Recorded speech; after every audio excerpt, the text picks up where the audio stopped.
Everyone For All knows that. Mankind is my favorite new show. It's on Apple TV, and the premise is that the Soviets beat us to the moon by like a couple of weeks, and that is a huge culture shock for both the United States and for the Soviets.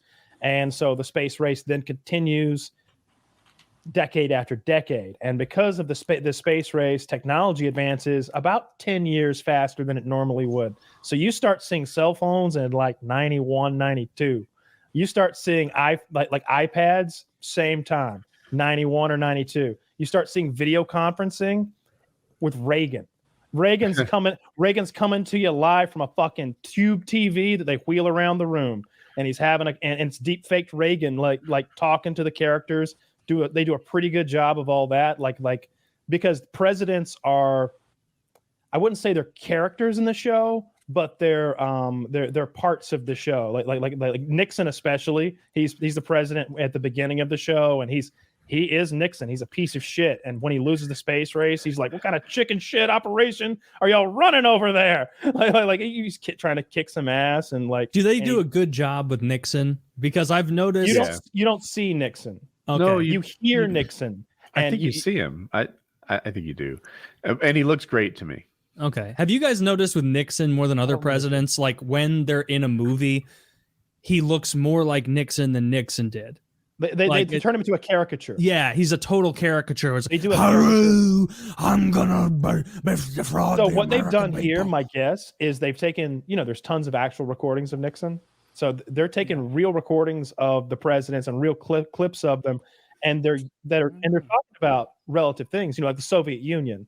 There's plenty of recordings of Nixon talking about the Soviet Union and being mad that they did a thing. So well, they just slip that in there and make it seem like he's complaining about the Soviets doing the thing that the show made up. It's not like Livia Soprano, though, right? No, nothing like that. No. It's like I can't believe how bad that scene is on rewatch. You know what they do fuck up on, and I hate when shows do this. Whenever a character picks up a photo that's like in an office, and it's like them when they were younger or like back in uniform, and they're obviously it can't really be them because the actor's 70 and this is supposed to be him at 25 in a flight suit, and that just doesn't exist. But they make it look so bad. You're like, dude, I could have done better. It's like the George Costanza, like on the beach face on there. Yeah, it looks so terrible that it actually takes you out of it. I highly recommend this show, though. People die in this show.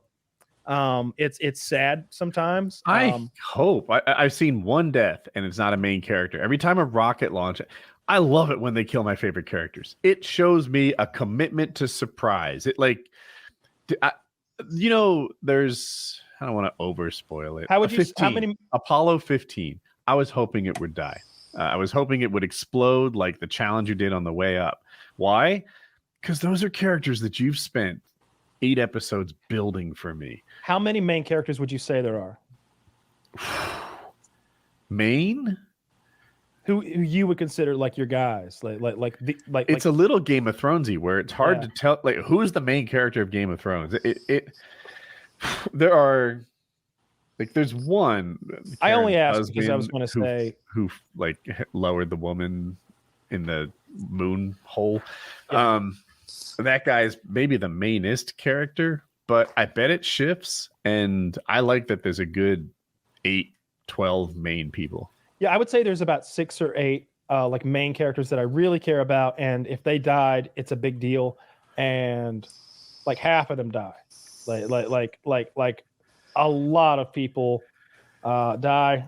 It's rough. It's a few times. The special effects toward the ends of the seasons, I guess I would say, things get crazy because that's when they try to do the big thing they've been planning all year. But no, I really like the show. I highly recommend it. I don't think I have any complaints. I really like how they handled like the special effects, like the way that they. I don't know when they're like doing a moonwalk or something, or the way the technology advances is the thing that bums me out though, because it's like, man, I want to live in their world where we kept advancing and like developing all these new technologies to try to keep pace with the Russians technologically, because it's like, okay, we need a habitat on the moon. How do we do that? Well, the tech that creates that is getting used back. The fuel sources and the mining techniques, the resources that are being gathered. The space program is fueling so much consumer technology that it's like, that damn. thing, right? Like from the Wright brothers to landing on the moon was 66 years. Yeah. And then I don't know, has it been 66 years since then? Maybe 55 years. We did what? Get iPhones and better telescopes? We turned dicks into pussies. Yeah. Touche. All right. Yeah. All right. Poorly. Yeah, but we need to put that attention on space so that we can get better video games or I don't know, man. Like seeing that cell phone in 1992 like really bummed me out for some reason. And then like I don't think this is a spoiler to say that, you know, the show jumps through the decades, and one of the time periods that they stop in is around 95, and it's like, fuck, that could have been my 95.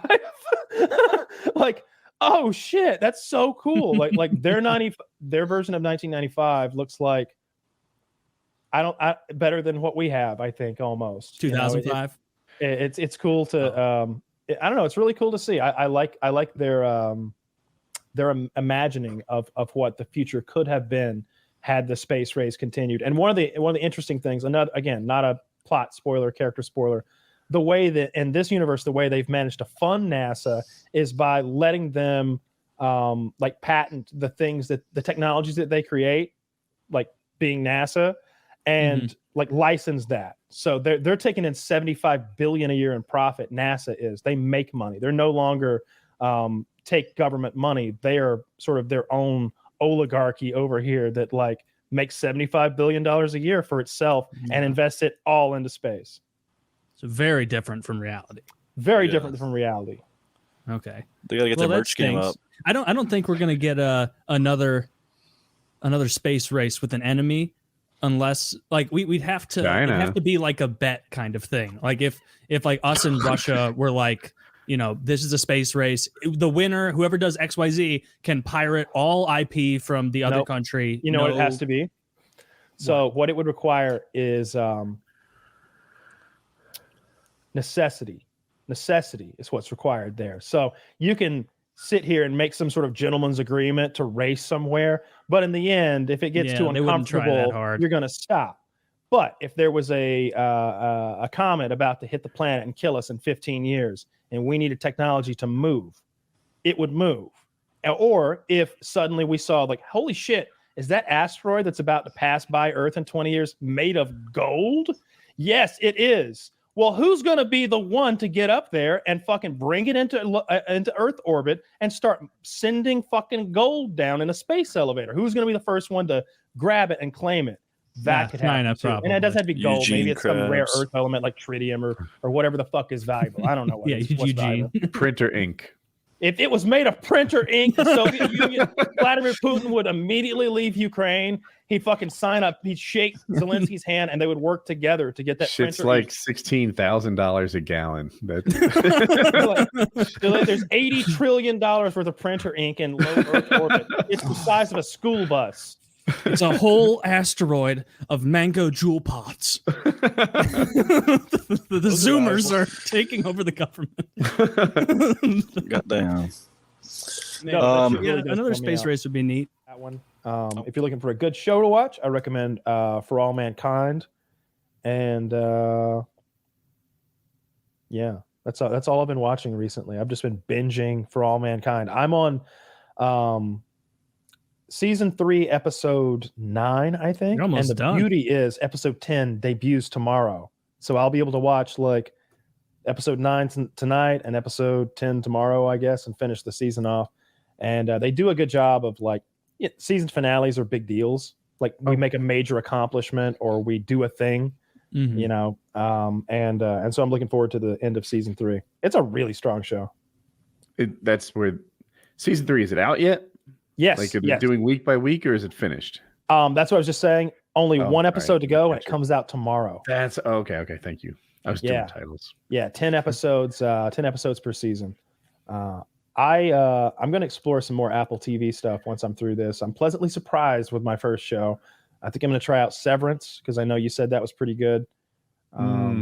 No. No, you didn't like Severance. I think most people do though, so I'm still going to try it. Yeah, try it. Here's my take on Severance. It hooked me with the first episode. I'm like, all right, a little slow, but this concept is fantastic. Gotcha. And then it just seemed like it was all fat, all waiting, all unveiling, and I'm like, no, like move this plot, please. But maybe you like a slower burn than me. I will say this about For All Mankind. There is a point somewhere in the middle of season 2 where I literally yelled at the TV, "Go back to space! I don't care about your lesbian tryst. I don't care anymore. I care, just not 30 minutes worth of screen time. It's too much caring, yeah, especially in a space show. Lesbian tryst should be all naked. No, they should have a lesbian tryst show. Again, I won't keep it out of space. I think you're getting to the you're getting to the episode 8, season 1. Who's about to go up into space, or who's going up in the ship right now? What happened? I'm trying not to be so spoiler. Apollo 15 just came back, and they're like 2 years later, and then they bring a better ship, and that's where my episode ended. Okay. Apollo 15. Well, I don't know exactly what you are, but I will say this: there's a really good episode where there are 2 ships that go up at essentially the same time. I haven't seen that. Okay. So one ship is, when you get to the episode that's fun, that's excellent, maybe the best episode, what's essentially happening is there's one ship up there to do some satellite repair, and there's another ship up there, I think, going to the moon. And so there's a bit of an interaction between those 2 ships. They're both United States ships, but the interaction is the coolest thing. I think it's the best episode they have. No, I look forward to that. Tremendous.